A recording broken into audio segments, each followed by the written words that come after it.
नमस्कार साथियों, केशव सिंह वॉइस, आपकी आवाज़ में आप सभी का स्वागत है। जब बात करंट अफेयर्स की हो रही हो, इस समय देश में क्या चल रहा है, आज के डेट में, आज की तारीख में भारत जोड़ो यात्रा भी अपनी सुर्खियों में है। जबकि देखा जाए तो इसे जो आज के जो चैनल है, जो दिल्ली से जो चलती है, जो मीडिया, दरबारी चैनल जिन्हें हम कह सकते हैं, गोदी मीडिया हो या जो भी, उन लोगों ने, उन्होंने तो टोटल पूरी तरह से इसका बायकॉट कर रखा है। तो उसे पता ही लगने नहीं दे रहे हैं कि चल क्या रहा है। भारत जोड़ो यात्रा फिर भी वो अपनी सुर्खियों में है, सोशल मीडिया और दूसरे स्वतंत्र पत्रकारों और अन्य तरह के इसमें, और ख़ास करके और भी सुर्खियां बटोरी हैं बीजेपी के अपने क्रियाकलापों के द्वारा। ये भारत जोड़ो यात्रा 150 दिनों की है, जिसे 3570 किलोमीटर की दूरी तय करनी है, जो अपने, अब एक तरह से देखा जाए तो अपने आखिरी पड़ाव पर है। कई राज्यों से होते हुए, अमूमन टोटल 12 राज्यों और 2 केंद्र शासित प्रदेश से होते हुए यह राज्य जम्मू कश्मीर में जाके समाप्त होगी। फिलहाल ये सुर्खियों में शुरुआत में आई अपने कंटेनर की वजह से।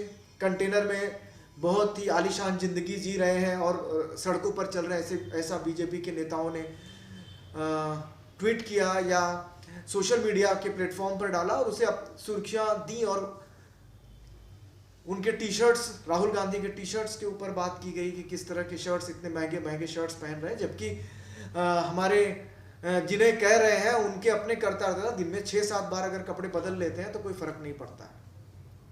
और फिर कहते हैं कि हमें भारत जोड़ो यात्रा से क्या लेना, जो वो क्या जोड़ेंगे जो खुद टूटे हुए हैं। अब बात करते हैं राहुल गांधी की, कांग्रेस की।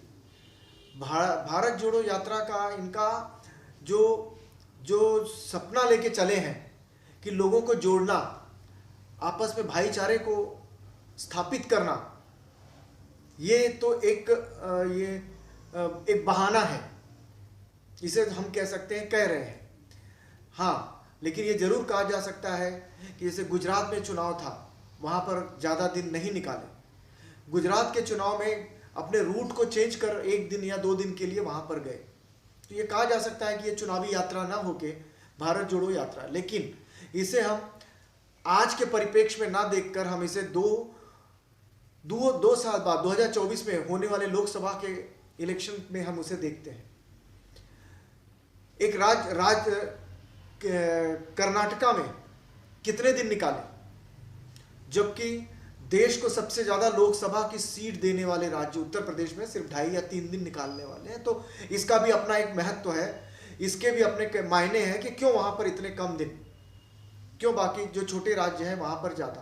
तो उसके भी वजह निकाल सकते हैं जो चुनावी विश्लेषक हैं, जो पंडित हैं, जो राजनीतिक विशेषज्ञ हैं, वो इसमें ढूंढ सकते हैं कि क्या वजह है कि 2.5 दिन के अंदर ही उसे निकल के बाहर निकल जाएंगे उत्तर प्रदेश से। अब इसमें भी कांग्रेस, राहुल गांधी या जो भी हो, जिन राज्यों से अभी तक ये यात्रा गुजरी है, जहां पर भी इनके अलायंस हैं, इनके यूपीए के जो घटक दल हैं, उनमें से किसी को भी इन्होंने न्योता नहीं भेजा। आप केरल से शुरू करके महाराष्ट्र और भी होते हुए चले जाइए, किसी को भी नहीं भेजा। सभी लोग, सभी जो इनके घटक दल के जो भी नेता हैं, वो सारे उस यात्रा में शामिल हुए सौहार्दपूर्ण तरीके से। लेकिन क्यों बात आके फंस गई उत्तर प्रदेश में? क्यों इसे इतना इस तरह से पेश किया गया कि कांग्रेस की तरफ से पत्र गया अखिलेश यादव को, मायावती को? ऐसी क्या जरूरत पड़ी ये करने की या मीडिया में ये बताने की? तो इसके भी अपने मायने हैं।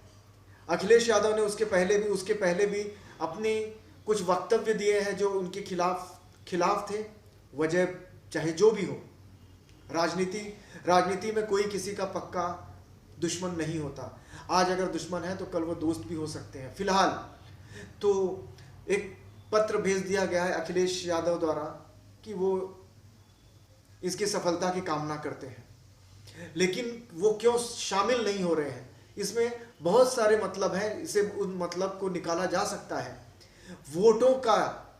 वोटों की राजनीति है कि कहीं शामिल होने से उनके वोट ना बढ़ जाए, उनके वोटर्स ना उस तरफ खिसक जाए। बहुत सारी चीजें अगर आप सोचेंगे तो आपको सभी को समझ में आ जाएंगी।